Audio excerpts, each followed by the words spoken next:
for the ones standing guard, for the eagle-eyed, for the knights in shining armor, and for all those who support them. We are Grainger, your experienced safety partner, offering supplies and solutions for every industry, committed to helping keep your facilities safe and your people safer. Call, clickgrainger.com/safety, or just stop by. Grainger, for the ones who get it done. Welcome to the Boneyard with Steve Robertson. As always, I am your good friend and host, Steve Robertson, here on a special edition. I guess it's a Tuesday edition of the Yard. How about that? And many of you requested this. Several people reach out and said, "Hey, Steve, I'm not ready to go to bed." You know what? I'm not either. I just wanted to keep going. You know, and there's so much too, man, that there's so much I want to say, and hopefully I can get everything out that I want to say, just because, man, it's been quite the journey this year. I mean, it really has. It's so hard to get to Omaha. I mean, it is. I'm not going to take any shots at anybody else, but it's so difficult to get to Omaha. And we're going for the third time in a row. Yeah, I had a lot of confidence, believe it or not, in the game. And, you know, depending on who talked to me last, you know, sometimes I talk to somebody and I'd be a little worried about the game. And really, it's the fear of losing. It's the fear of unfulfilled expectations. It's not a lack of belief in our team. But you begin to think to yourself, you know, what if we go out there and we don't play well again? What if they have another, you know, left-handed junk baller that really ties us up in knots? And, you know, what if we don't pitch it well? And what if the season ends? What if Tanner Allen and Rowdy Jordan walk off that field for the last time, you know, as losers? I just couldn't live with it. You know, and I said last night, you know, there's a few baseball parents that I'm really close to, and I always go talk to them after ball games, and it's not to pump them for information. A lot of times it's, you know, just providing some support. You know, it's tough being a college baseball parent. And, of course, you know, my son played college baseball, but not at this level. And so it's like, you know, the game is tough enough as it is.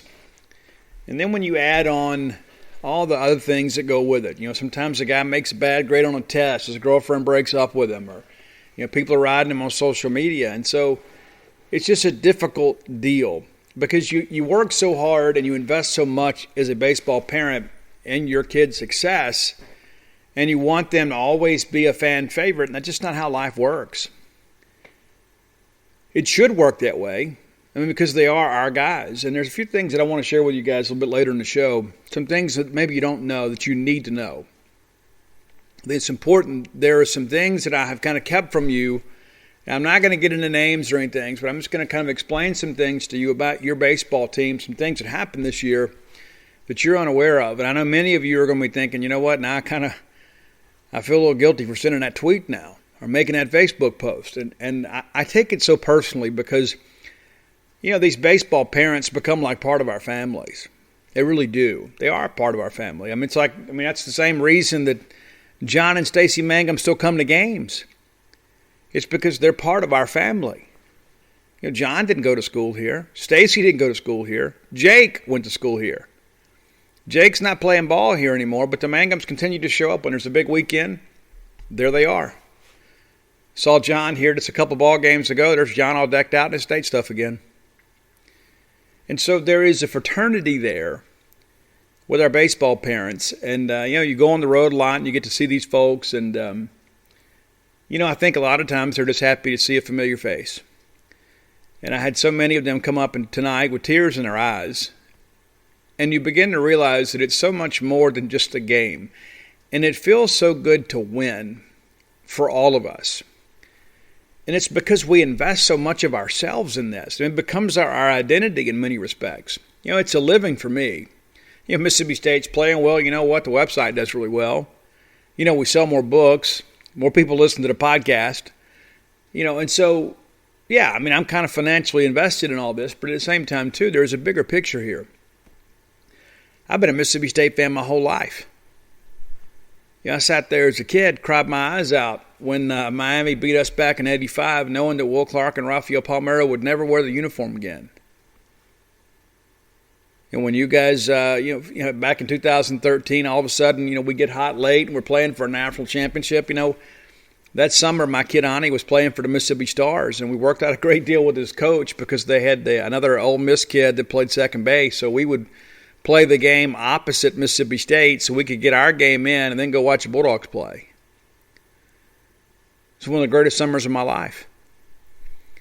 You go back home and you think, you know what, we're fixing to win a national championship. We win our bracket, and you think, hey, you know, we're going to get UCLA. And I remember speaking to West Reg and thinking, you know what, that's a great matchup for us. We're excited about playing UCLA, and it didn't work out for us. And then you begin to ask yourself, man, is it ever going to happen for us? You know, and that 2013 team was a great team. We didn't have a great season. We had a great result at the end, but it wasn't a great team. We've had better teams that didn't get a chance to play for a national championship. But we all go through it together. There is this collective depression, you know, when baseball season is over, and we begin to think, man, you know, when's our year going to be here? And it's not just the financial aspect of it. I mean, yeah, there's a lot of money invested for, especially some of you who come from a long way. And so there's gas, and there's time off from work, and there's hotels, and there's meals. And listen, I know you give that money gleefully. I know you do, because of your love for Mississippi State and your love for these kids and your love for their families. I get it, and my hat is off to you guys. I can't even begin to put into words how much it means. I remember interviewing John Cohen earlier this year, and John said, you know, Steve, I want it more for our fans than I even do for our players because of all they put into this. I mean, you go out there in the left field lounge, I mean, you know, for me, I go out there, man, that's, you know, it's never a 10, 15-minute deal because of you. You know, because we're all part of the same family. And it's because we invest so much of our emotional and our mental energy into Mississippi State baseball because we know that we are a national power. And we want that national championship so bad. I'm sure many of us would even trade some years off our lives to get that national title. And people say, well, Steve, that's so hyperbole. You don't know the Bulldog fans that I know then. But I know how much we're invested in this. And, yeah, listen, all day today I had people calling and, you know, wanting reassurance and that sort of stuff. And I said, you know, guys, here's what I'll tell you. We're the better team. And we're playing at home. And so, you know, everyone wants to argue, you know, and that's one thing I'll say, too, that I wish we could breed out of the fan base. I really do. There are some people that rest their personal insecurities on Mississippi State. You know, it's like, so because we're so invested in that, you know, it's like I guess we don't want to be made fun of by our Ole Miss friends, and I don't have any of those. I got some Ole Miss acquaintances. But I think that's what happens. We get so caught up in it, we just like, oh, well, I didn't expect us to win.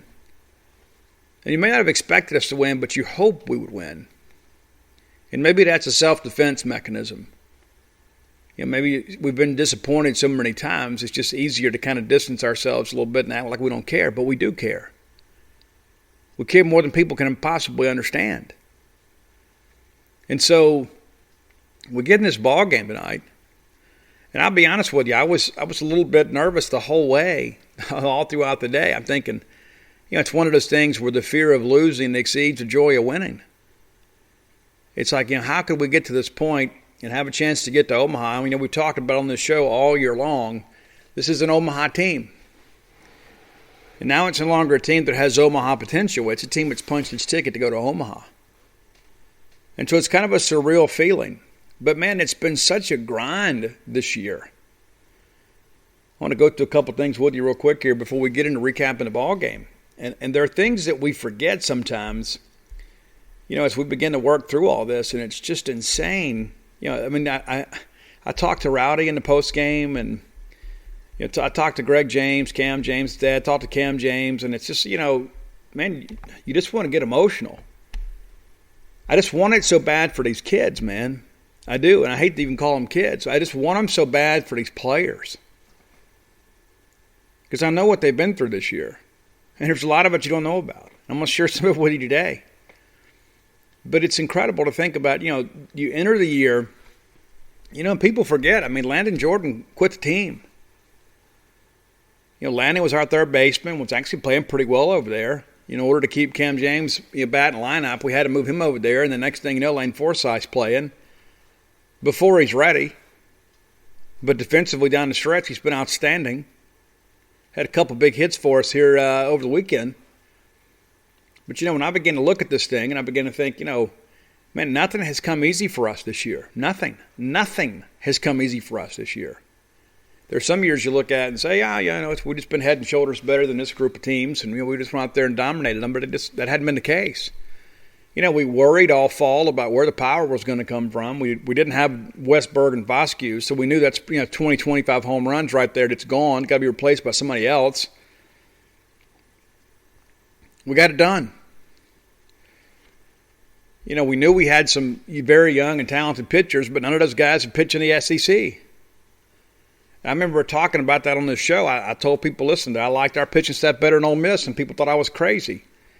I don't feel so crazy now. I didn't feel crazy then. Because here's the thing. Doug Nikhazy's the only guy at Ole Miss that had any SEC experience of note. It's like, oh, yeah. So some people think just because they know kids' names, they ought to be good. We knew what we thought we had in Christian McLeod. He's been kind of up and down. Will Bednar's been really solid for us. Who knew that Houston Harding would emerge and become our most reliable reliever and spot starter? I remember getting the fall baseball reports, and there were some people that didn't know if he'd make the team. And there he is pitching for us in the biggest game of the year. So there's a journey here. Well, let's take a quick look back at the schedule. I want to take you back through this, and we're going to break down the game. I don't know how long we'll go today. We'll go, I guess, until I get tired of talking. But, we start the season out there at the State Farm College Baseball Showdown. And remember, there was some real discussion behind the scenes that we weren't even going to make the trip because of the weather out there. And it wasn't just the weather. It was just kind of the optics of the whole thing. You had people out there in the Dallas-Fort Worth area without water and without heat, and we're going to go play a baseball game. I don't know if you know this, but we kind of had a backup plan to play a 3-game set at Duty Noble Field against Jacksonville State. That was your plan B there. But we end up driving the team to Birmingham and getting on a plane and flying with Ole Miss to Arlington. How weird is that? But that's what we had to do. And we go out there and we win 2 out of 3 games. We should have won them all. But we go win 2 out of 3. We open the season with Texas, who was our first opponent we'll see in Omaha. But we left that weekend feeling pretty good about ourselves. And I said then, too, I know some Ole Miss people thought I was trolling them. Ole Miss had a great weekend. But some Ole Miss guy messaged me or tweeted at me and said, hey, who was the most impressive team at Arlington? I said, Arkansas. I still believe that. I still can't believe they're not going to Omaha. But you know what? Good for us, right? Good for us. We end up postponing one of the Jackson State games. We win one. And then we have the Tulane game, and we get absolutely shoved by Olthoff in that first game on Friday night against Tulane. We had to battle back. You remember? We walk it off on Sunday to win the series, and there was a lot of doubt about our team. People were like, you know what, maybe we're not very good this year. And some said, Tulane's going to be a tournament team. They probably should have been. They kind of fell apart late. But listen, let's be honest. Tulane's not good enough to beat Mississippi State 2 out of 3 at Dude Noble Field. They're not. But there were a lot of people, even though we were trying to find our own identity, that just said, you know what, this team's not going to be very good. We're struggling to beat middle-of-the-pack AAC teams. What are we going to do in the SEC? That same belief kind of carried over the next weekend. We take down Southern Miss in the midweek, and then we went on Friday night, and we get beat on Saturday by Kent State. And people are like, oh, man, Steve, what are we doing? We're splitting these series with these non-conference teams, and we go out and throw a no-hitter on Sunday. Combined no-hitter. Then we had a little stretch there where we put together a nice little string of shutouts. We get through Eastern Michigan. We sweep that one. We take down Samford, a team that we ultimately saw back in the NCAA Regional. Winners of the SoCon. When we go down to Baton Rouge, I remember saying on this show that we were better than them. But there have been a lot of times that we've taken a really good team to Baton Rouge and come home with an embarrassing weekend. Didn't happen. It's also the last weekend Eric Sarantola was the starter for us. And that was a big thing early on. So we had, Christian, Bednar, and Sarantola, and we felt like, you know what, we've got a rotation as good as anybody in the country. And Sarantola gets a Sunday start. Fristow actually takes a loss in relief, but, through 2 games, we had gone down there and held them down, outscored them 9-1. We kind of gifted them some runs. Of course, the temperature got up and the winds died down. They hit a couple bombs. And then Arkansas came in here. And there were a lot of people that were bandwagon Bulldog fans. Says, you know what, I'm just going to get rid of football. I remember something Tanner Allen said after that ball game on Sunday.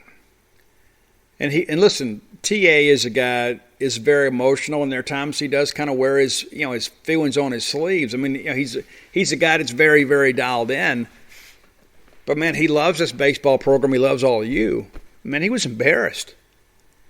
We were so excited to play Arkansas, and again, we had not really found our identity yet. We're still figuring so many things out, and they come in here and they sweep us.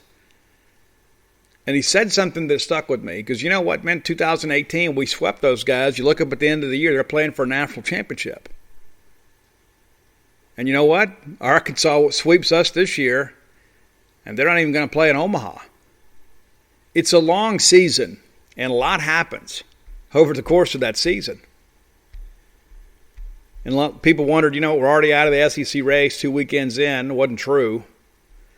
We go right back and we sweep Kentucky, kind of get back in the mix there a little bit, even up the record, and then we go to Auburn and we sweep them. Pretty impressive weekend down there for us. Ole Miss comes in here for Super Bulldog weekend. Nikhazy shoves on Saturday, but the Bulldogs win the rest of them. Of course, TA with the big knock on Sunday. State wins 7-5. If you remember that play, too, when TA hits the triple into the right center field gap, I felt there was probably a microcosm to really show the differences between the two programs. There's TA barreling in to third base, and then there's Justin Bench, not related to Johnny Bench, basically kind of running for cover, dropping the baseball and everything else. There is a toughness with Mississippi State that Ole Miss simply doesn't possess. And that's what TA showed on that play. We out-toughed them. It's one of those things I go back to all the time. There's a lot of people that constantly have somebody in their ear telling them how great they are. And there are other people out there that say, hey, I know you're pretty good, but you can be better at this. You can be better at that. Give me the latter rather than the former.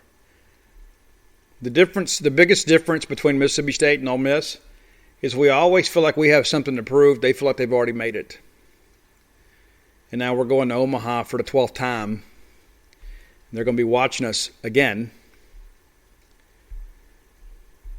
So we get through the Ole Miss weekend. I think that was a big, sigh of relief for many of us. So, hey, man, we got through that weekend. Ole Miss is legit. And they were really good. They really were.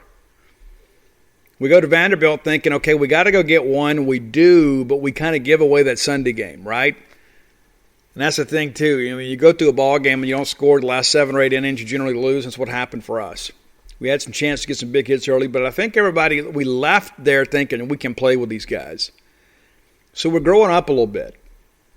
We sweep A&M, which really puts us in contention for the SEC. When we're right back in the mix, knowing if we get in the month of May, we got a chance to make a run at this thing.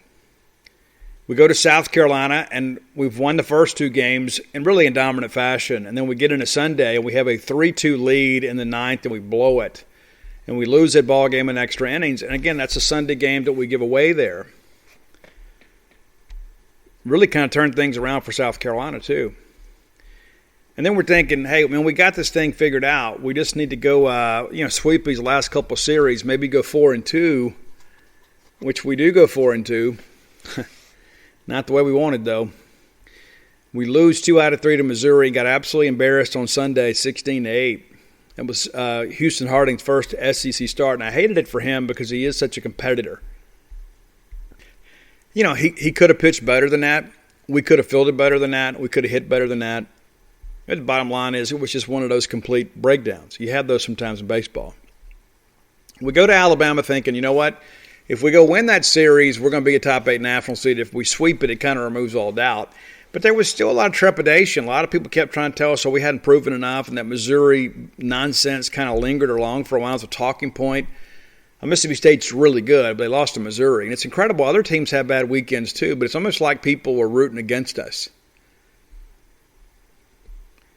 We go take care of Alabama, and then we're thinking, okay, we're probably a top 8 national seed, but if we go win a game in Hoover, he just won, it removes all doubt. Truth of the matter is we already had it done. When you go back and look at the resumes, there's so many people to get caught up and become prisoners of the moment. I broke it down on this show. I mean, look at RPI, strength of schedule, at conference finish. I mean, there was no comparison. We were absolutely going to be a top 8 national seed. But we go to Hoover and we get absolutely destroyed. And nobody will ever confirm this, but I will never believe we went over there to play. You can say, well, we're competitive. No. There was a bigger picture involved here. Nobody will ever admit it. I'm not saying we threw the games, but I don't think we really cared one way or another. But we were kind of the talk of college baseball. Man, Mississippi State looks so vulnerable. There's the Missouri game, and then there's this. Okay, well, they can't give them a top 8 national seed because of this. Well, they do. And everybody complained. Oh, State got this easy bracket. We get the winners of the SoCon tournament. We get the winners of the Atlantic 10. We get the regular season champion out of the Big South. And had a great weekend of baseball and made some new friends, right, with Campbell? We take down Samford 8-4. We beat VCU to death, 16-4. And you remember after they had destroyed Campbell that Friday night, they were, kind of the enemies of Mississippi State said, oh, man, the VCU is going to win that thing. And then VCU got a lesson of what it means to be big-time baseball. State absolutely destroys VCU. And we have a nip and tuck game with Campbell. Really good baseball program. But I'm proud of this team. And I'm proud of our fans. Set a new NCAA record. It's funny we talk about attendance. I mean, the Mississippi State attendance book is the NCAA attendance book. What do we have, 18, 17 in the top 20 now? Something ridiculous like that.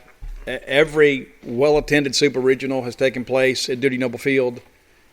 Set an NCAA record. I got the numbers right here, too. NCAA record for the 3 days. It's incredible, man. It really is. It's just, you look at this stuff and it just blows your mind. Guys, 40,140 people came to watch Super Regional Mississippi State. That goes back to that first point I was making about how much it means to all of us. It would be far easier to sit at home and watch it on TV. It would be. Be cheaper. Be more comfortable, right? But we live all year to get together and celebrate Mississippi State baseball. The thing about sports is it's such a great equalizer in many respects. I mean, the chances of all of us getting together and agreeing on politics or religion, relationships, and that stuff, pretty slim. But we can set all that aside for a while and for a few hours get out there and cheer for these players and cheer for dear old State. And those are the exciting things for me. That's what I think makes it so different. And you want to be a part of that. And there's so many of these young guys, man. I mean, I see them after ball games, like Reed Sparks. I mean, goodness, he's a Ryan Sparks kid. I know that those guys listen to the Boneyard. I saw the picture tonight of Reed tearing up because we won. Reed, don't ever lose that. Ever. Don't ever let anybody tease you about that. Don't ever let anybody tell you that's wrong or you need to grow up or quit being a little kid. Don't ever lose that. Because I'll be honest with you, I'm almost 49 years of age, and after that ball game tonight, and I'm out there talking to some of our baseball parents, I shed a couple tears too. I'm not ashamed to admit it. Because it means so much to us. It absolutely means so much. And we want it so bad, and then we get it. And it's like such a relief, and it's like such joy, because we've been there through it all. We've watched this team kind of grow up in front of our eyes. But Reed, don't ever lose that. My new friend Hayes, see him every ball game after the ball game now. He's all excited. He's getting to go to Omaha, and he's old enough to kind of appreciate that.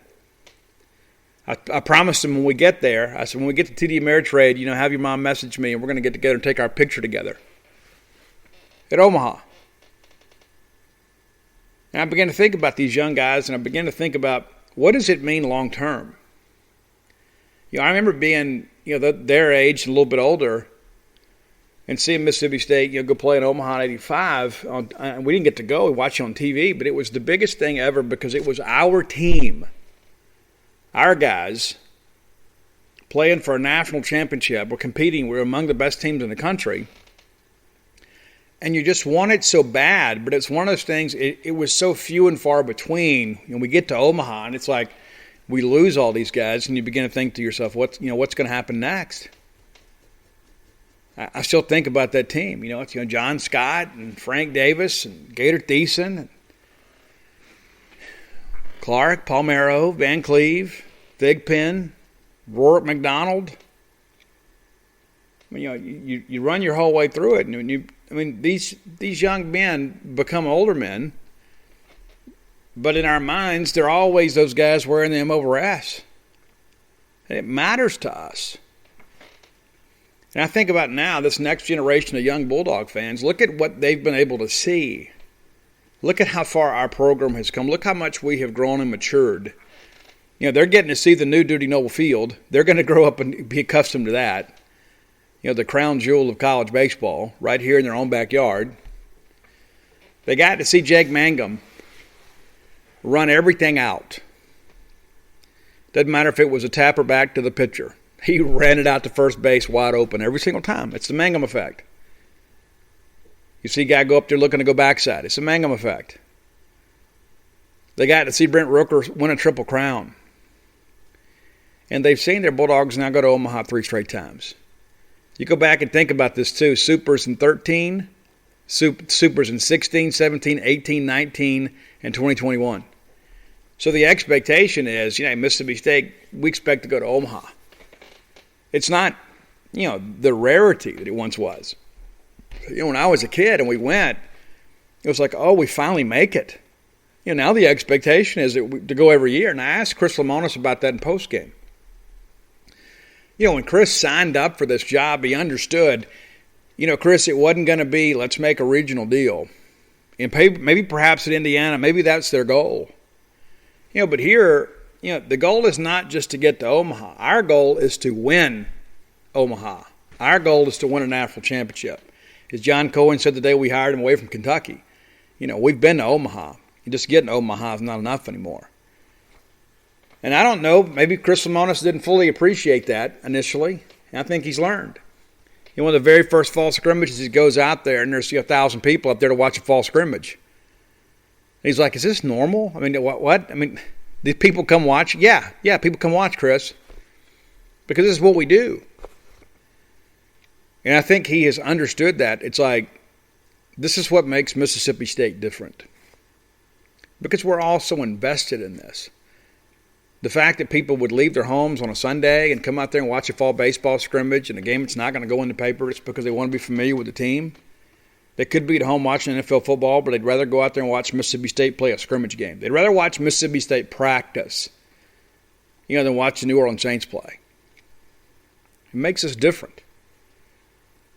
And so I say those things because I think it's important for us to understand, we all have this shared goal.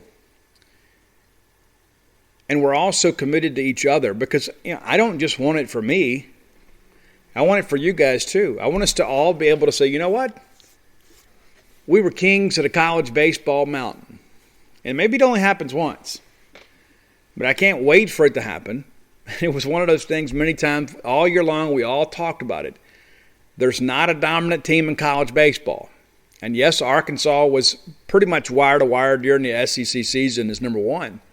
But we all agreed they were somewhat vulnerable. They only swept one series all year, and that was us.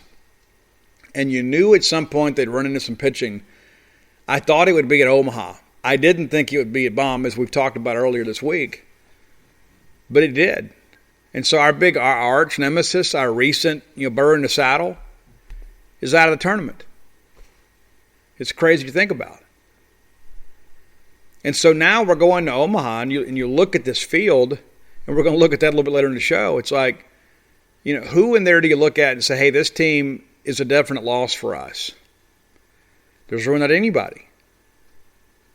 There's not anybody. We can compete with everybody in the field. Is this the year? I don't know. But I'm awfully glad that we're there to find out. Let's thank our good friends at Bulldog Burger Company, longtime sponsors of this show. I need to get by there and try that full of bologna burger. Roy has kind of given me the scouting report on it, and he says it's a lot of food for not a lot of money. He's like, hey, I'm telling you, this is a real man's burger. And hey, I guess if you're a lady with a big appetite, you can go ahead and try that bad boy on for size too. But he says this thing is for real. It's legit. I love that new grilled chicken club. I really do. It's a great portion, too. Find your own favorites. Have the spring rolls. They'll make you and everybody around you better looking. That's a guarantee. Make you feel better about life, too. I love the little fondue stuff they have, too. Great portions, great food, great prices, and now 3 great locations to serve you right there on Lake Harbor Drive in Ridgeland. That's the baby right there. That's a new one. Be a little patient with them, okay? We're only a couple weeks into this thing. But I understand things are going great. Got a lot of good reviews from some of our good Bulldogs down there in Madison County. Said, you know what, Steve, we're happy to have a Bulldog Burger Company of our own. And I'm happy for you, too. There's a flagship, of course, right here on University Drive in Start Vegas, and then Gloucester Street in Tupelo. That is a really cool place. If you haven't been at that Bulldog Burger Company in Tupelo, you got to go check it out.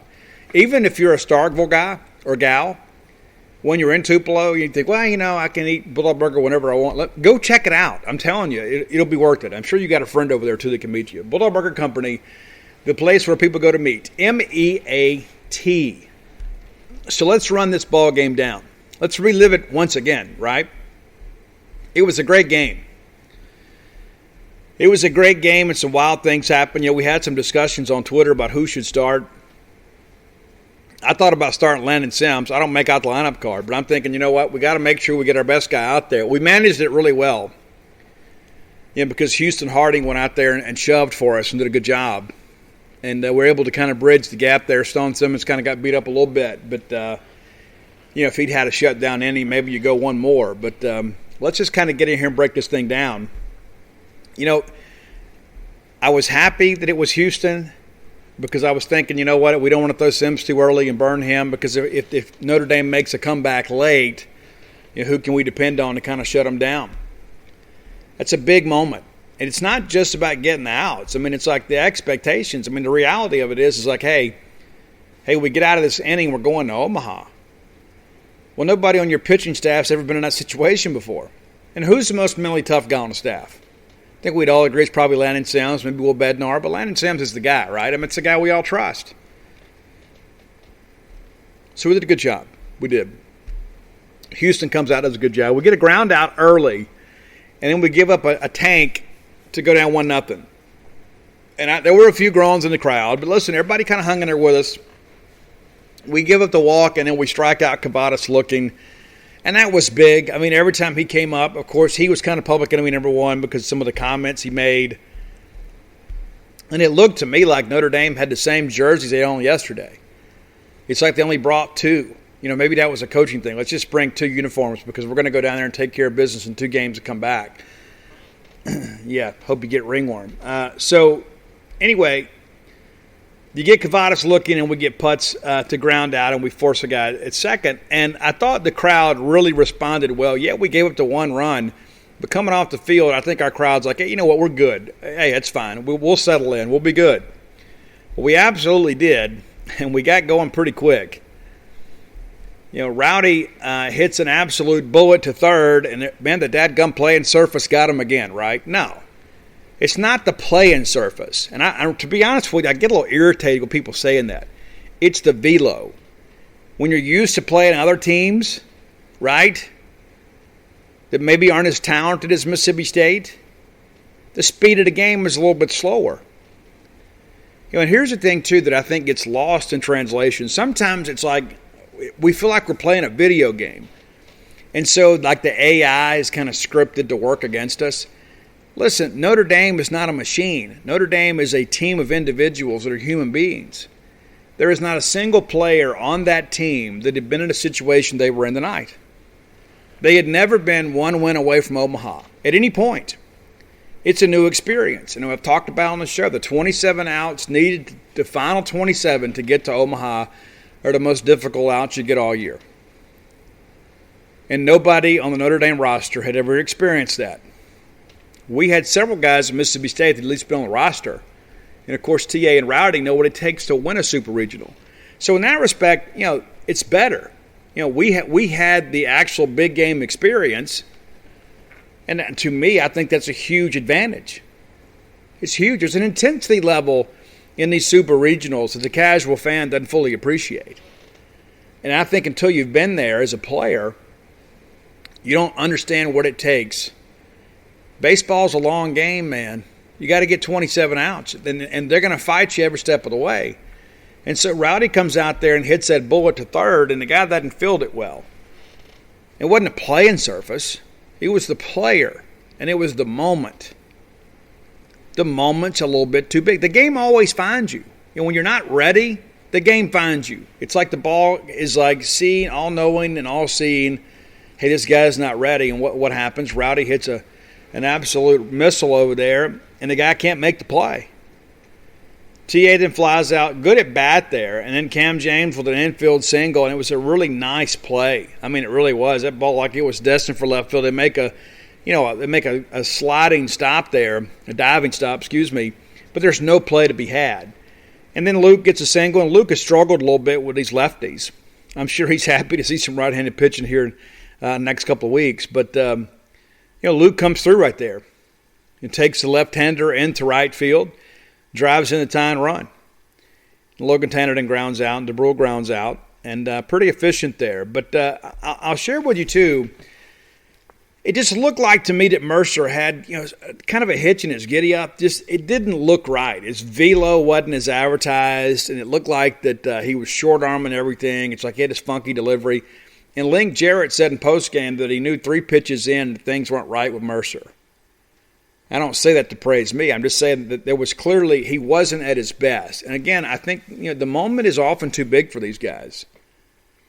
The reason they threw Terrell last night is because he had been their second most reliable pitcher down the stretch. He had actually been the Sunday guy. They move him up because it's a do or die. It's an elimination game. So they threw him, and he did a great job. Mercer was the guy that was going to pitch him to Omaha and proved to be incapable of doing so. So it's 1-1 after 1. We get to the second, and I'll be honest with you, and it won't go down as a highlight, but this inning right here, this half inning for Houston Harding, I thought set the tone for the rest of the ball game. Because we have struggled against them. Once they get rolling, they're really good at playing for one. They get a guy on, they move him around, they push him in.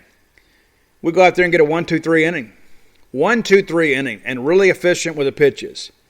We don't have a 2-ball count the whole time. And Preisner killed us all weekend, but I thought Hootie did a great job against him today. So on a 1-1 count, we get a ground out. On an 0-2 count, we get a ground out. And in an 0-2 count, we get a line out.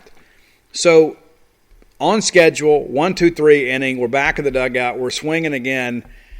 And then we basically said, you know what, guys, we're going to Omaha, and you can't stop us. You can trot whoever you want to. You can get Rudy Rudiger to come out here and be offsides, whatever you guys want to do. You can get your Leprechauns out of Mobile, Alabama, or Birmingham, wherever they were, and come over here and try to get after us. We're fixing to win this ball game. And that's the thing that I was so impressed to see is there was just this resolve, this collective resolve from your baseball team that said, you know what, we were embarrassed last night, and that ain't happening today. The second part of that story is it's the bottom third of the order. It's the bottom third of the order. I turned to Tyler Horka when those guys came up because in that first inning we had 6 guys come to the plate, and all 6 guys put the ball in play. 3 of those 6 actually hit the baseball really hard. And so I said, you know what, we're seeing these guys pretty good. You got the Twin Towers coming up. Somebody's going to get on base, and then the top of the order will push them around, and we'll extend this lead. We'll be up 2-1.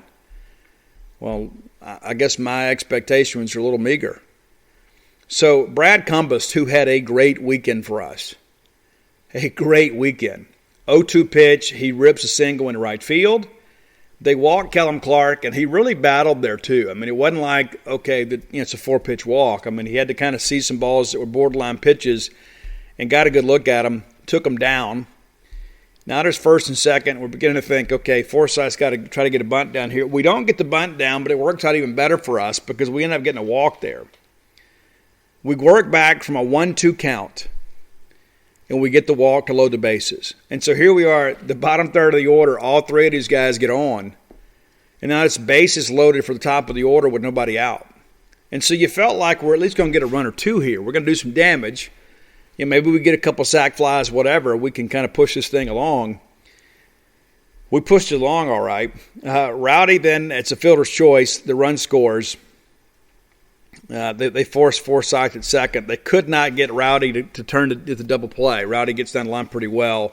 So runners on the corner then come up, and TA flies out to center, and Kellum Clark scores 3-1. So we're thinking, you know what, hey, good. No matter what happens the rest of the inning, we've gotten a couple of runs home, and this rally generated by the bottom third of the order. And that was a problem for us yesterday, right?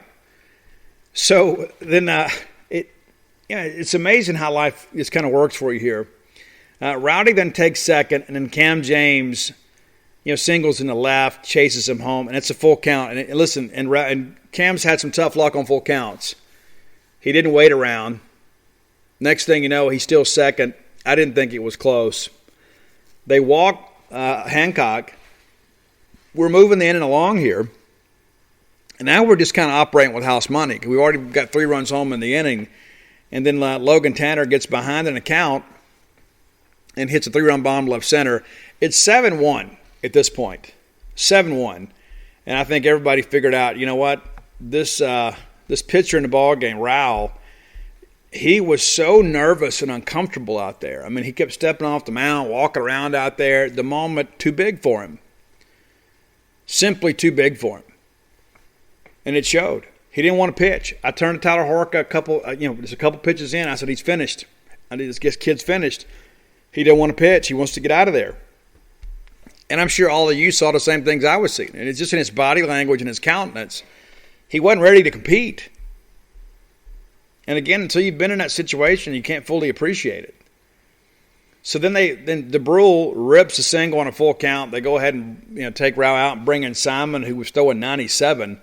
And the first 2 pitches, the first one went to the screen, the second one should have gone, and then DeBrule still's third. It's insane. Then they walk Cumbest on the same pitch, and it was kind of an opportunistic stolen base there. But we had a chance to tack on a little bit more. They walk Clark to load the bases, and you're thinking, man, you bring Forsythe up again. It's like, my goodness. Bottom third of the order not only started the rally, they extended the rally. So it's 7-1 after 2 innings, and it felt like the game should be over. I mean, it was such a huge inning. I think it took 40 minutes from the start of that half inning to it ended. I mean, it was an absolute bloodletting. And you just kind of felt like State was on cruise control after that. Hootie comes back. We get a line out to center. We give up another home run. Nobody even batted an eye about that. I'm ahead of myself here. I apologize for that. We give up the double. There we go. We give up a double and then a single, and then they score the run. And then rather than get upset about it, Houston Harding, who I think really built some toughness on the road at South Carolina, dug down. You get a K swinging and a K looking, and we get a ground out. So we're out of the inning. So we give up that 1 run, but it didn't even feel like a blip on the radar, right? We come right back and get the run back. Rowdy lines out, and then TA hits an absolute shell into right center. His 10th home run of the year, which gives Mississippi State 5 hitters with 10 or more home runs.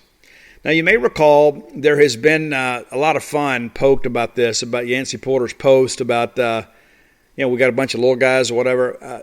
I looked up the numbers tonight. Ole Miss has 3 guys with double-digit home runs. We have 5. They got a few more as a team, but our little guys are hitting the ball out with a lot more authority. All right, so they get out of the inning there, and it's 8-2, and so it's like, yeah, we didn't even bat an eye about giving up a run. We get it right back. Hootie goes back out there. We walk a guy, and it was really a battle. He just simply couldn't finish the guy. It wasn't like we went there and we just didn't have control. I think he was trying to get a guy to chase, but it starts out, it's a 1-1 count. It's 3-1. We get a foul, and then we try to get him a chase. He doesn't, takes the ball down. But then we got praised from the strikeout swinging, and it was a great job throwing those changes. We get him a single, and it's first and second, and a really great job here by Tanner Allen hustling to get the ball in. I mean, how many times have you seen it when TA's running the bases, somebody's loafing out there? And I used to have a coach who told me, hey, Steve, when they drop their left arm, they have no chance to get anything on the ball, throwing it back. I've always kind of remembered that. The guy that crow hops and kind of brings his arm around, and involves his entire body in throwing the ball back. That guy you got to be mindful of. The guy that just kind of lollygags it out there and drops his left arm where it's all just the right arm throwing back, you can take the extra base, and TA does it all the time. And so he works hard here to get the ball back in, to hold the runner at second, to keep him from going to third. That proved to be beneficial to us because they get a fly out right after that. They could have tagged and scored. The guy does tag and go to third, and the next thing you know, the next line out is the end of the inning. So it's 8-2, mid-4. Logan Tanner comes in, doubles to right field. They had the close play at second. Really give Notre Dame a lot of credit for a great relay there. But Logan gets in there. Then DeBrule grounds out to third on a sac bunt. We move the runner to third. And so this is what I love about this is we just keep adding. It'd be easy to say, hey, let's play for the big inning. No. When you've got the lead, just keep nursing it along. And so we move him to third with less than 2 outs. You figure, you know what, we just need a fly ball out there, routine fly ball. But that's not what happens. Cumbus just rips a double that goes all the way to the wall left center. And then Kellum Clark backs him up with double to right center. Now it's a 10-2 ball game. 10-2. I mean, really, really, really good job by the bottom third of this order. Forsythe then grounds out, and we move the runner to the third, and then Rowdy can't get him around. But again, the bottom third of the order is getting it done tonight. That's when you kind of know it's your night. I mean, we've had a couple of great defensive plays. Rowdy had a diving catch. TA had a diving catch. We had a ball that bounced off the pitcher, go right to Forsythe, who makes a great play. And I tweeted it about that because those are things that were happening for Notre Dame on Sunday. It seemed like everything was going their way. You had that great diving catch behind the bag by the second baseman. Well, it was Mississippi State making those plays on Monday. And that's why I kind of felt early on, maybe this is our day. We're making these big catches. So we get to the top of 5. It is a 10-2 ball game. We bring in Stone Simmons. I really thought Stone might have been an option for us to start. I mean, like if you wanted to use another opener, have Stone go through maybe an inning or two to bring in Houston Harding. Stone didn't have it tonight. And Stone has kind of been hit or miss for us. But listen, I think he's got a bright future at Mississippi State. And I think he'll really factor in some things next year. Really glad to have him as a part of our program. But he gives up back-to-back hits and then walks a guy, and they score a run. We get Cavada swinging. And listen, I know he had the big fly later. We did a great job managing him all weekend. Really, really, really did not let him control the flow of the ball game. And then Putz doubles down the left field line. I mean, just kind of rips one by the bag at third, sends in 2 runs, makes it 10-5. But rather than panic, we get a ground out and we get a strikeout swing, and we get out of it 10-5. And I think at this point it was starting to get a little bit close for comfort. But I think we felt like, we're going to be okay. Maybe if we can find a way to get one more to get Sims up, we'll be in good shape. At least that's what I was thinking. We can get one more inning and we can bring in, Sims in the 7th. But it didn't quite work out that way. So in the bottom of 5, they bring back John Michael Bertrand. Nobody they had tried it out there before had been able to kind of slow things down. I thought Bertrand did a pretty good job, actually. But, TA comes in and doubles. This is the one, again, where he just basically turns a single into the double because he is a guy that's just refusing to lose. Cam grounds out to third, and TA heads up base running, takes third on a throw. Hancock then grounds out to first. They had the infield playing in, so we weren't able to score there. They walked Logan Tanner intentionally, and goodness, who can blame them, to get to Scotty DeBrule, and apparently he takes it personal and then rips a single back up the middle to chase the run home. Now it's 11-5. And I think we're all thinking, okay, we're up 6. We ought to be in good shape. Even if we trot Stone back out there, with 6 runs to play with, maybe we should be okay. Maybe you bring in Parker Stinnett. Maybe you bring in Brandon Smith. Don't know. Instead, we bring in Landon Sims. Surprise. Whitesnake rings out. It's a 1-2-3 inning. But they're all action plays, no Ks. And I saw some of your comments on Twitter. It's like, oh, my gosh, what are we doing? I think he's just kind of pacing himself. Bottom of 6, we go 1-2-3. Bertrand did a good job slowing the game down for us. If not, the game could have really got away from him. He did a good job kind of keeping us, from tacking on late to, at least keep them in striking distance. Top of 7, we walk Cole on 4 pitches. And then we get a foul out behind the plate, gives us a cheap out there. And then Cavadas on the 3-1 count hits a ball to, out there to Chadwick Lake. And kudos to that fan that ran it down and threw it back. and then putts grounds out and Praisner flies out. And so now, it's 11-7, but you're beginning to realize these guys are running out of outs. And I thought Landon really got stronger here in the 8th. We go 1-2-3 in the 7th. And again, Bertrand is kind of holding this thing in pause for a while, giving him a chance to try to catch up. I give him a lot of credit for a guy basically coming back after throwing 65 pitches 2 days ago. Guy really went out and competed hard for his team. And a Furman guy. He and Stone Simmons were teammates. So that's a pretty kind of a cool thing too. Top of 8, we get Brannigan to strike out swinging. They pinch hit, we get a strikeout swinging, and then we get a strikeout swinging. And so they're down to their final 3 outs, and I think everybody felt like this thing is okay. And you're probably thinking, hey, with Sims going into the 8th, are we overextending him? Do we need to think about somebody for the 9th? Well, we didn't. And after that dominant 8th, how could you take him out? It's a 4-run ball game, but you're like, listen, I know they're going to have the top of the order up, but we got to ride with our guy. So, we get here to the bottom of 8. We go 1-2-3 again. And some of these at-bats really weren't competitive. I don't know if we were just feeling it and kind of ready to go or not, but just didn't think we were very competitive. I know Scotty hit a ball really well right at the shortstop. But we get to the 9th, and we bring in some defensive replacements. I guess Cumbus went out for Skinner, and we brought in Hatcher a little bit earlier. But right out of the gate, we never make anything easy here at Mississippi State, and we don't ever let our fans relax. So we give up back-to-back singles, and I think everybody thought, oh, goodness, is he worn out? I mean, this is a guy that if we just pitched a couple innings on Saturday, and he's right back out here again now in his 4th inning of work. Is he tiring? I mean, yeah, and the fastball was down a couple ticks. Well, then we get a K swinging, and then Nick Cavadas comes up, and we get him to ground into a double play to end the ball game. And I think there's a little poetic justice in that too. I think there's a lesson learned in all of that. I mean, Nick Cavadas said things in the media that you just simply don't say. And I made a comment to somebody in the press box tonight. That's one of the things, and maybe it goes all the way back to Paul Gregory. Because a lot of people have told me what a gentleman Paul Gregory was. We didn't disparage opponents and that kind of stuff. We just didn't do it. And then, Ron Polk takes over, and, Ron was always a guy who would never get too high, never get too low. But you just haven't had Mississippi State baseball players shooting off at the mouth. Not in my lifetime.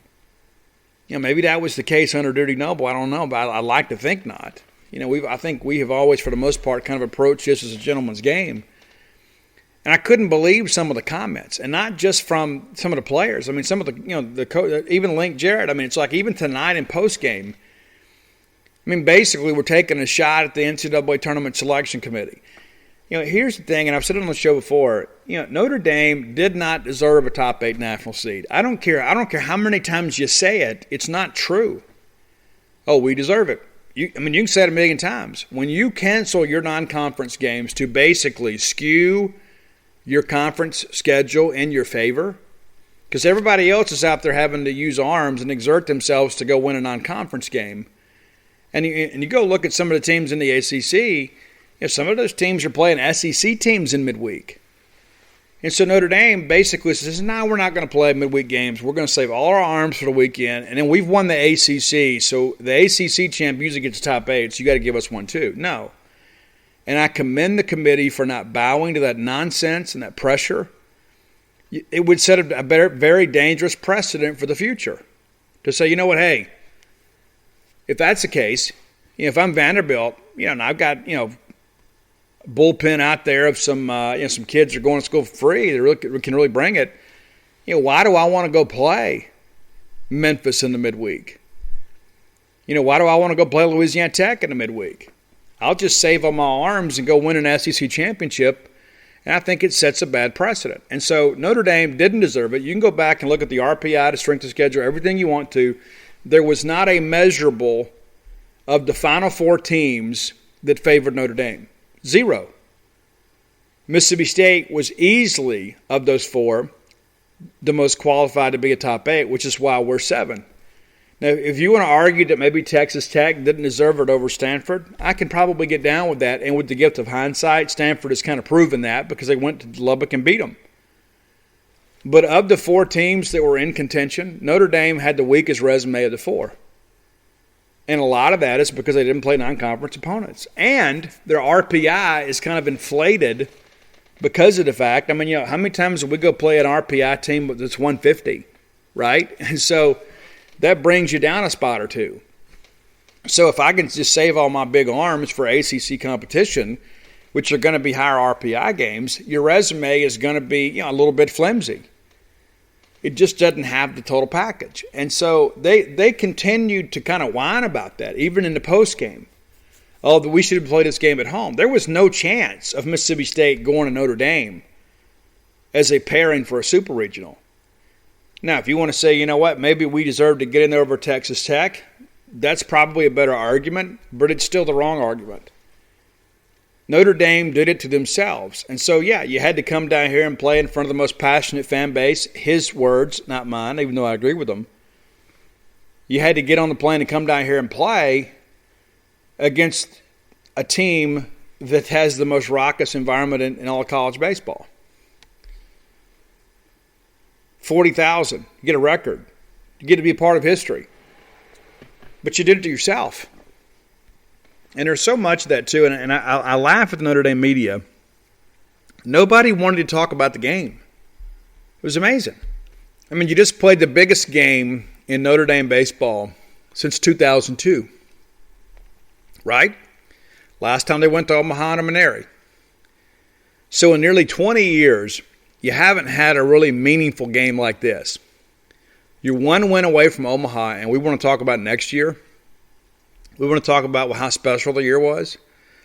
Maybe you guys do that when you get back to campus. There was a great ball game that was just played, and yeah, you lost it, but can we get some quotes about the game? Coach, when do you think the game turned? Why do you think Houston Harding was so effective? What did you think about Landon Sims getting a 4-inning save against a victory, actually? And so I was a little irritated by that, and maybe I shouldn't be. Because that thing drug on and on and on and on and on. But the bottom line is Mississippi State was a better team. And I know, again, there's some self-loathing Mississippi State fans. Like, we don't deserve it.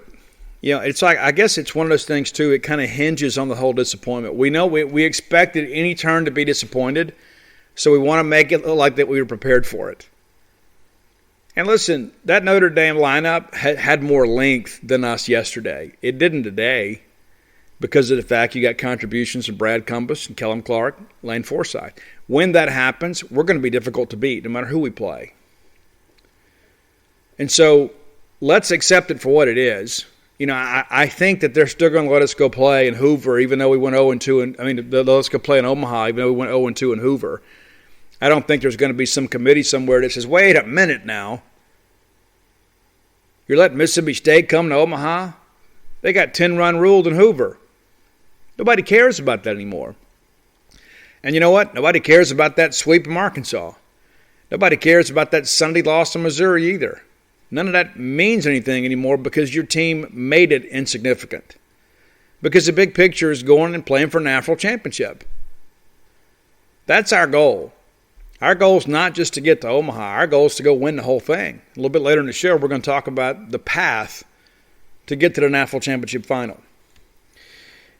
Time for a top 10 list. Even though it's a bonus show, I'm going to give you a top 10 list. I'm going to save Boys to Men for tomorrow, though, because I want to do some research on that. I want to go back and when I get a band like that I really like, I kind of spend the day kind of going back through the catalog, and there's always a song. Oh yeah, I remember that one. It was so great.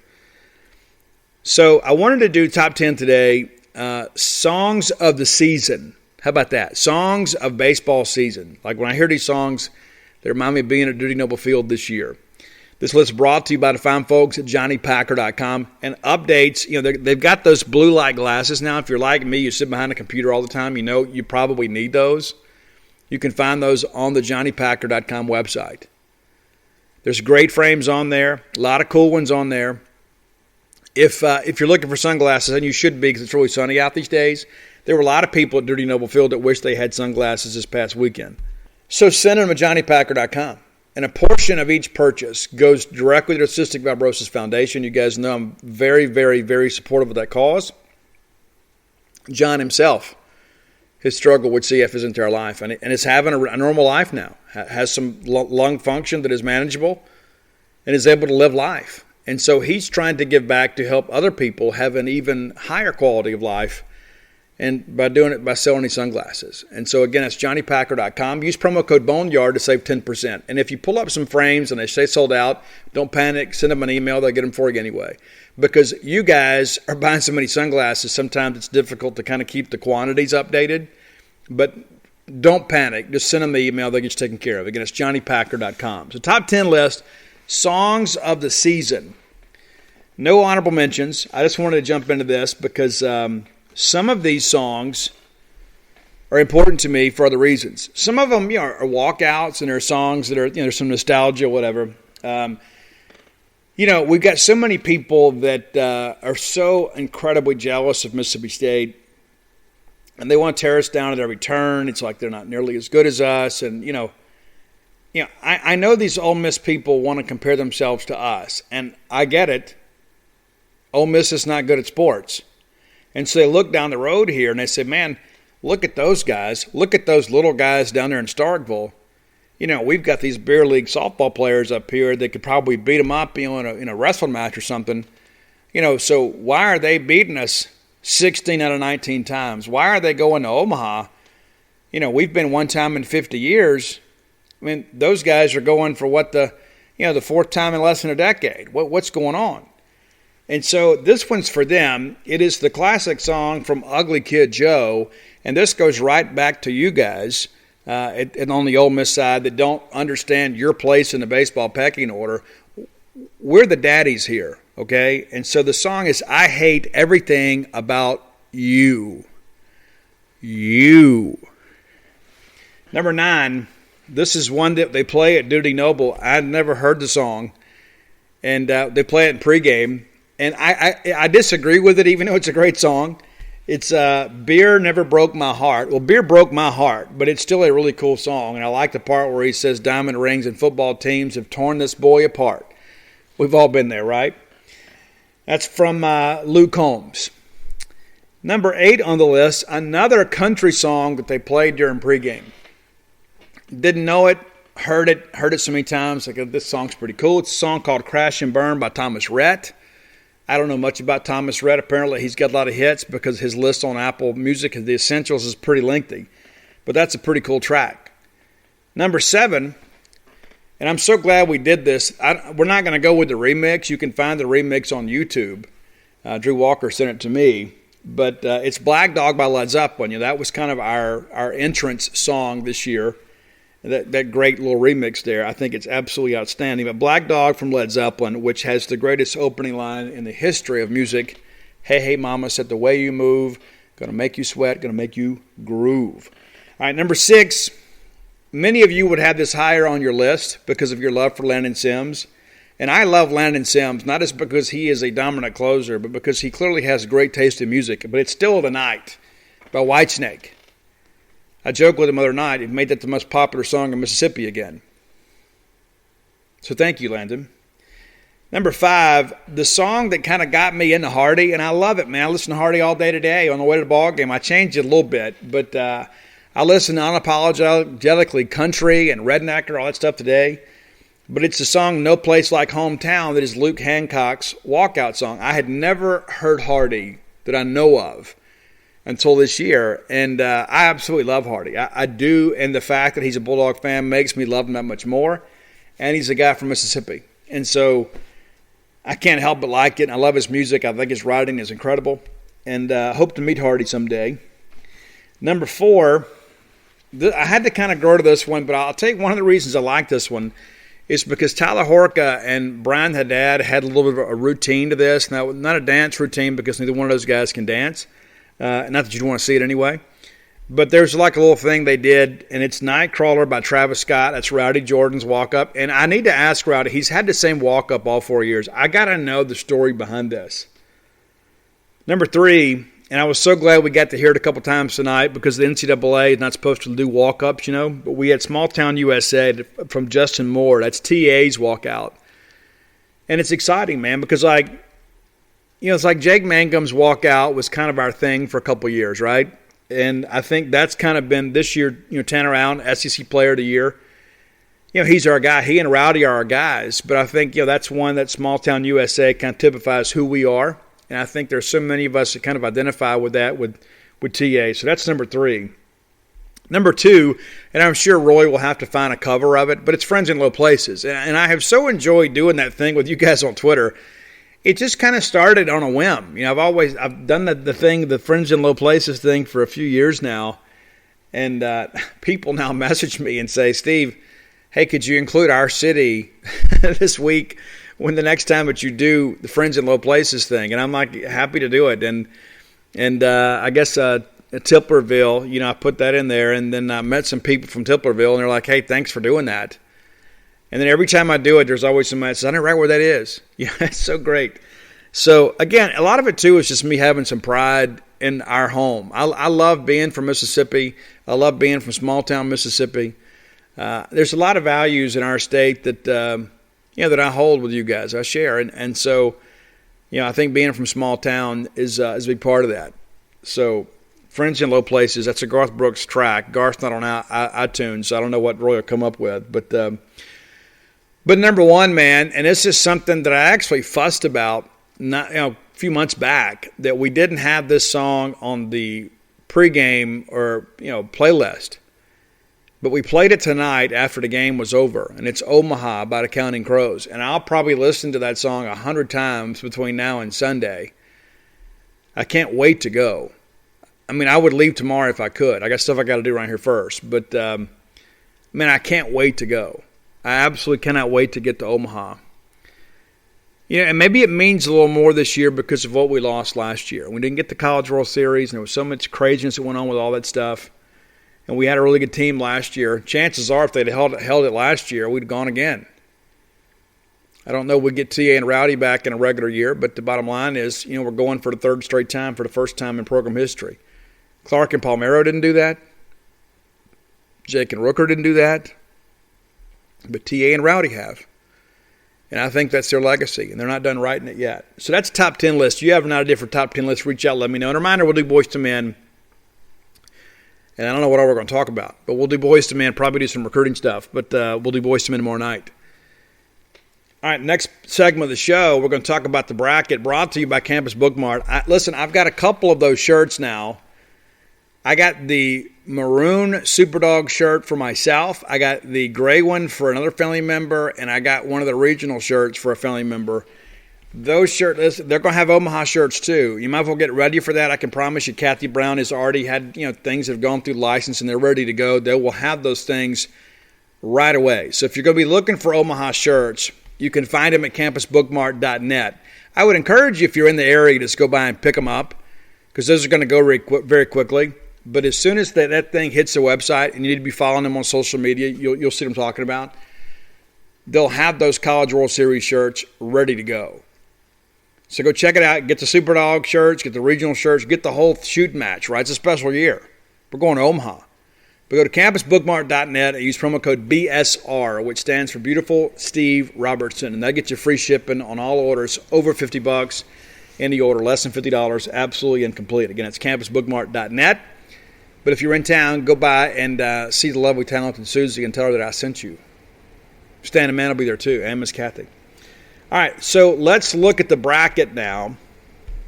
So the 8 for Omaha are finally set.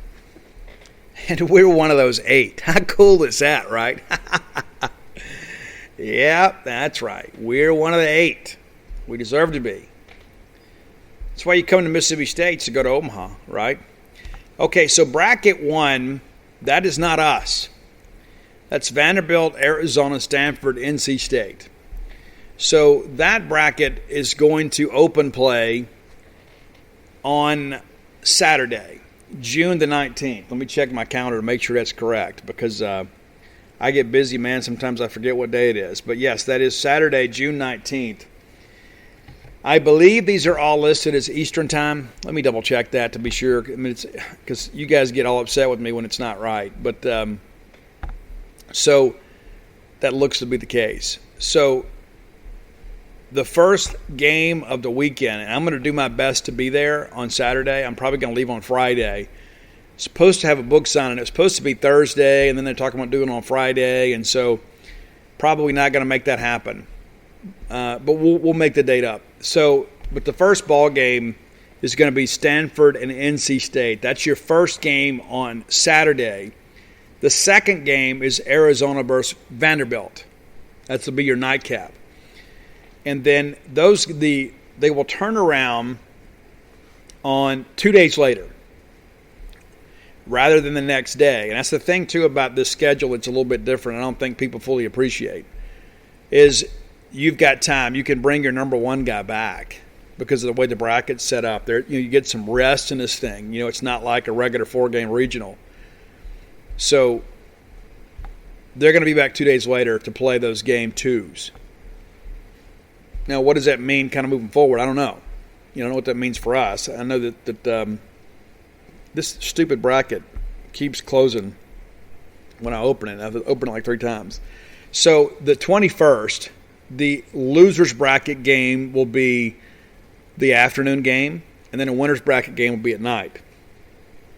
And so then it kind of moves from there. And so that's all going to go all the way into June 28th or 29th. So it's going to be – that's the finals there. So it's a long trip. We're talking a couple weeks here. And we'll have plenty of time to talk about that. Now, our side of the bracket, and I think it's pretty cool too. It's a pretty manageable bracket. But, I laugh about this bracket 1. And you look at the top 8 national seeds, and, 2 of the 4 on that side of the bracket make it, of course. Texas Tech and Arkansas eliminated. Vanderbilt and Arizona do make it, and then Stanford and NC State make it. Pretty cool, right? I look at that over there, and I think, some of these teams are kind of dependent on the long ball. That's not going to happen much in Omaha. There'll be a couple guys that can hit tanks out there, but it's not going to be, something you look at and say, oh, well, this is a big part of the ball game. So, again, game 1 on Saturday, Stanford will play NC State, and then Arizona Vanderbilt. On Sunday, which is the cool day, that's when the cool kids play. And I like our bracket, but I'll tell you, there's some good teams over here. Some really good teams over here, to say the least. This stupid bracket just isn't working for me. I don't know what to tell you. I guess I'm gonna have to just go to a different bracket. But sometimes technology's not good. Sometimes we get too cute, right? Sometimes we get too cute. Okay, so. Mississippi State will play Texas, and we are the night game. And then Virginia will play Tennessee. They are the early game. And then again, 2 days later, we'll come back and play again. Hopefully, we're in the winner's bracket. I like the matchup with Texas, and we get into Friday's show, which I'll record probably Thursday night, and get on the road on Friday so I can enjoy those games on Saturday. So we'll break down Texas again. We played them earlier in the year, but we're a different team. They're a different team since then. Excited to see those guys again. Do they throw Ty Madden against us again? Probably. Or maybe they save him for game 2. Don't forget either. Will Bednar didn't throw that weekend. McLeod threw against Texas, so maybe we threw Bednar against Texas this go around. We'll see. But I kind of like the fact Bednar threw Saturday. Then he's not going to throw again until Sunday. So you begin to look at that. He's got a full week's rest. So he ought to be good to go. And he didn't really work deep into the ball game. Even though there were some high-stress innings there. But I think we're going to be in good shape there. So, again, looking at the top 8 national seeds on our side of the bracket, TCU eliminated. Texas Tech eliminated. So, just, kind of a crazy thing when you begin to kind of break this thing down. But, excited nonetheless. And I'll share with you guys, too. I always joke I probably should write about this stuff, but I write about everything. I told you guys I've kept that Omaha credential. I keep them all. I got all these lanyards, I keep them. But there are a few that stay in my car. I got my 247 Sports because, when I go to high school games, people recognize the name and everything, and so it's easy for me to get in and out without any issue because not everybody knows me. And then I've got one from Rocklahoma that always reminds me that I had a really cool weekend out there. It reminds me I need to do some things for myself every once in a while because I'm a bit of a workaholic. But I've also got my Omaha credential in there. And there were times I thought about I'm going to take it out. But I said, you know what, I'm going to take it out when I can replace it. So I'll finally get to take that thing out of the car, and it'll be retired with the rest of the lanyards that hang up here on this hook. But if you have not been to Omaha, let me encourage you, do what you can to get there.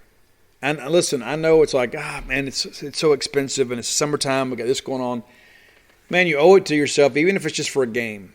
I was talking to some folks tonight, and I said, you know what, if we make the championship series, I'm definitely going. Well, let me tell you this, you better go ahead and plan ahead. There's a bunch of Mississippi State people that have the same thought in mind. I think we have a real good chance to win our bracket. But, again, it's all going to boil down to matchups. I think Tennessee could be scary too, but I also think Tennessee in the big ballpark with the wind blowing in a little bit, the way that we can defend in the outfield, man, we got a shot. I'm excited about it for sure. So let me share a couple things with you before we get out of here. Again, it's ended up being a much longer show than I anticipated. But, it's a fun night, right? You're getting a free show. My advertisers are getting a free read, right? So this last segment of the show brought to you by Portico. That's Brooks Bryan's group. Listen, many of you have thought about moving to Starkville. And you're like, Steve, where do I live? Do I do this? Do I do that? Listen, Portico is the easy way to go. Right off of 82, you turn on 12, and then you take the first right there. That's how easy it is, how convenient it is. You make that right there on Pat Station Road. You pass over Old West Point Road, and then there's Portico. It is a great place, great construction, great neighborhood. It's the newest neighborhood in Stark Vegas. And it's so conveniently located at campus. You're just over a mile away. You can get a 2-bedroom, 2-bath house. You can get a 4-bedroom, 4-bath house. Get that great walking trail. Got so many other cool things out there. And it's just amazing to think about all the great things you can do being in Starkville. I love living here, and I'm here for the duration. But, if I was just moving here, I would absolutely go check these guys out. I have ridden out there myself just to kind of see what we're looking at. It's great. So give Brooks Bryan a call. That's 601-416-8075. It's 601-416-8075. And he can get you lined out. Get your information. And if you're already dealing with a real estate agent, have them call. I'd encourage you to call because Brooks is fun to talk to, right? And we all need those characters in our life. And Brooks looks like he could still play. I mean, he does. And I know he probably thinks I'm just being nice, but, guy takes care of himself. Brooks is my friend. And so check those guys out at Portico. You'll be glad you did. Make Portico your next move. All right, a few more things I want to say before we get out of here. I'm not going to mention any names, okay, because I think it's important that you guys understand this. But, it's easy to look back in hindsight and say, man, I knew it all along. But we didn't. We hoped it would be the case. But, we had a player, I'm not going to mention the name, but, while many of you, I guess that's not true, not many, well, while some of you, were ripping this guy on social media, that next morning he was taking IV fluids to go out there and play a baseball game for you. Lost about 10, 15 pounds. That had a virus, struggled a little bit, and, you don't know. You don't know what the kid's going through. They're like, hey, he's not seeing the baseball well. He's not doing that, not doing that, not doing this. And, he could have easily just said, you know what, I need to go home. I need to stay home. I don't need to play. But he went out there and did what he had to do because he cared about the M over S. He cared about all of you. He knew you were counting on him. So we're in the middle of the SEC race. And he goes, I give us the best chance to win. I got to be healthy. And that's the thing. And when you got so much talent on a team like we do, you take a game or two off or whatever, you can get Wally Pipp in the deal. If you don't know the story, go look that up, Wally Pipp and Stan Musial. You'll see. Or was it Stan Musial? Was it? Pardon me, it was Lou Gehrig. The streak, right? Wally Pipp takes a day off and Lou Gehrig stays in the lineup for forever and a day. So, my point being is that, there's a lot of competition for these spots, and these guys want to go out there and play. But, you got a guy that's less than 100%, and he's, out there taking IV fluids trying to get you going again. We had all this other stuff too. We had some players leave the team. It'd have been easy to let that thing go south, but your coaches didn't let that happen. They focused on the guys they had. And listen, I recently had lunch with one of your baseball dads, and you had another guy that was really sick this year. And everybody thinks, Lamonis is showing favoritism, not playing this guy. Guys, he couldn't play. But you don't know that. And a lot of that stuff's not really for public consumption. I tell you that to tell you this is, sometimes things happen and we just need to accept it. We don't always have to know the reason why. There's so much of that these days, and we all struggle with that in many respects about really knowing what's our business and what's not. We got a kid out there that's struggling a little bit. It could be a reason. You can say, sit him and let somebody else play. Sometimes a guy at 70% is better than somebody else at 100%. The quality of play is not always the same. But again, these young men are so incredibly committed to each other and to you and to this baseball program and to this university. They want to go out there and give their best effort. And their best efforts have now taken them to Omaha. The thing that I'm curious about is what's going to happen. When these young guys get there and you walk out there and you see TD Ameritrade for the first time. Cam James might have a little bit of an advantage because, we saw Keegan pitch out there, right? I mean, he's been at least been in the venue before. TA and Rowdy have been there and played in that venue before. But there's some other guys that, that saw the SEC play for the first time. They're going to see Ameritrade for the first time. Landon Sims told us in postgame, but his parents were like, "Hey, do you want to go to Omaha?" He's like, "No, let's just save the money because I think we're going to go a couple times while I'm at Mississippi State." That's the expectation here. And I asked Chris Lamonis about that. It's like, this is a bear. This is a different deal here. And there are a lot of people that I don't think are capable of running this program. I don't think they can handle the demands. And that's why I think Chris Lamonis is a great fit for us. I think Chris understands what we expect. He embraces those expectations. He goes, you know what? He's told me before, it's only a matter of time before Mississippi State wins a national championship. That's the kind of coach I want. I don't want this coach that says, maybe one day we'll win one. And he's like, no, it's just a matter of time. Just a matter of time before we win one. You remember back in 19, Jake Mangum sat there and told Coach, you're the one that's going to win it. And then you're going to win multiple national championships. And so, again, I don't know if this is the year or not. I certainly hope it is. I hope it's the year. Don't know it. That's all left to be seen, I guess. But I like our bracket. I like our team. I begin to look at this bracket, too, and I kind of think to myself, there's not a lot of people in this bracket that have a lot of experience with this sort of thing. Obviously, Stanford didn't get to go last time. Tennessee didn't get to go. It's really just us and Vanderbilt, that had the opportunity to go last time. And so we know what it takes to win. So how much does that matter? We'll see. I'd rather be the team that's been there than the team that's going for the first time. I'd rather be the team that's got a couple guys on my team that can pull guys aside and say, hey, we don't need to do that. There's a bigger thing here. Go get your stuff for your Instagram, on the free day, but it's time to go to work. And it's funny, too, we talk about people that come play at our place, and it's like, oh, you're in front of, 13, 14, 15,000 people. What's it like going out there to Omaha playing in front of twice that many? 35, 40,000 people. Because that's what it's going to be. It's going to be packed out. So even for our guys, it's going to be a new experience in many respects. And not everybody's going to be cheering for you. But it's going to be more of a neutral site, so it's not like coming in here and you got everybody on your case. But I'm proud of this team. I'm proud of this coaching staff. And I'm proud of the things that we're a part of.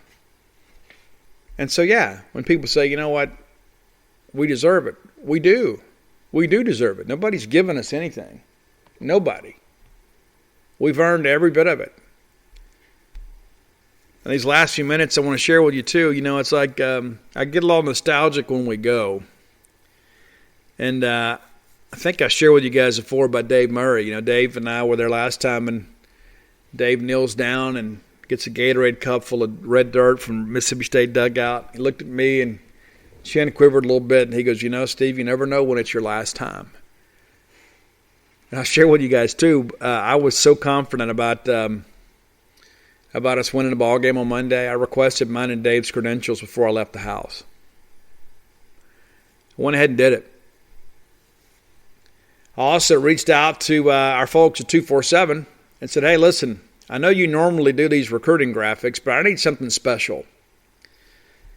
And I said, if we make it this year, it's going to be our 12th time.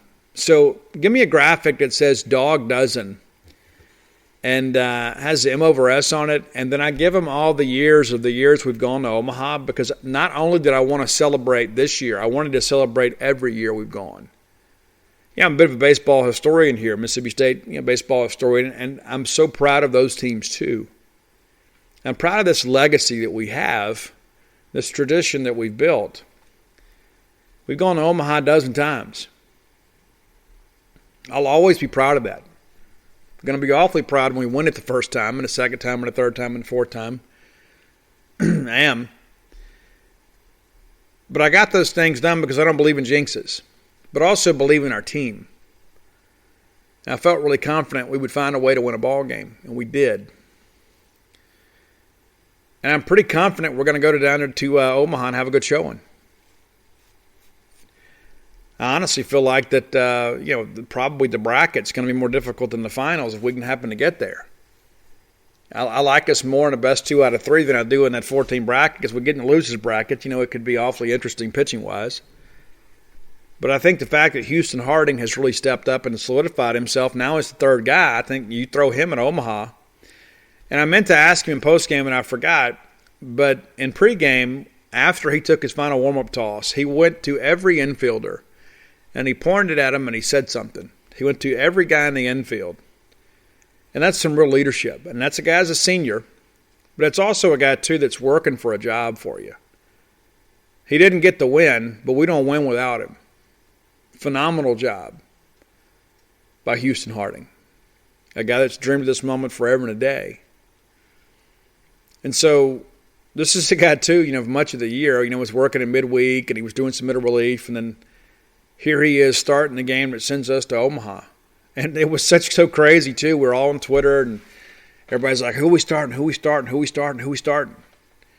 Of course, we don't want to tip our hands and tip off Notre Dame, but, I think we all had a pretty good idea who it was going to be, at least today. I think last night there was a lot of speculation. But, Landon Sims texted Chris Lamonis last night and said, Coach, I'll do how you use me, however you want to. Guys, Landon wanted the baseball. Landon was willing to start because that's what he felt like he needed to do for Mississippi State. Turns out we didn't need him to start. We needed him to finish. And I would have been stressing, too, thinking about who's going to close this thing out if we had to pull him. But here we are, celebrating another trip to Omaha. I can't wait to go. And I can't wait to have that experience again and come on back and see some more decals on the outfield wall at Duty Noble. But I'm ready for that one. The one that says National Champions. Had a chance to visit with Jonathan Papelbon out there and in the lounge today, and it's like, there is something here that is so much bigger than an individual or a team or a season. We're all part of this unique family. We gather together in 5-digit numbers and have a bit of a family reunion. We gather around and we have sausage and, I've probably been offered a case of beers here in the last couple days, and it's, guys, I'm sorry I'm retired, but thank you very much. It's just different here. It's just different. The expectations are different, and I'm so hopeful that maybe this is our year. All I know is we got to get ready to go beat Texas. One final thing before I go. Thank you guys so much, all of you that have bought blooms of oleander. It's very, very, very, very rewarding. You guys have been so gracious to me and reached out and said, you read this and you like that. And I think I got 27 poems in there, and I think I've had probably at least 50 messages that named at least one of the, I think all of them at some point have been named by somebody as a favorite. So thank you for that. And there's also some inspirational stuff that I do from the randoms. It was lessons learned in 30 years of recovery, and it's a great short story, if I do say so myself. Just kind of about life. Me, my dad, my son. And just some lessons learned from all that. And so I'm real proud of it. Go check it out. Blooms of Oleander. You can get it at Amazon, BarnesandNoble.com, Books A Million, and also Lemuria Books. And Bookmark Cafe downtown has signed copies. She sold just about everything. And the good news is she ordered last week, and so she's replenishing the stock right now. So if you're in town, you can go by and check them out. And if you're not in town, you can call her and say, hey, I really want Steve to sign this book to my friend or to my wife, and I'm happy to do that. But the only place you can do that right now is either at a book signing, which I don't have any scheduled right now because I'm about to cancel the one this week, and then I had one at Bookmark Cafe. But if you want a signed, personalized copy, you need to contact Bookmark Cafe, and they will get you taken care of. All right, let me get out of here. I didn't plan on rambling this long, but I figured if we're going to do a show, let's do it right. And when we've got a team going to Omaha, we certainly are.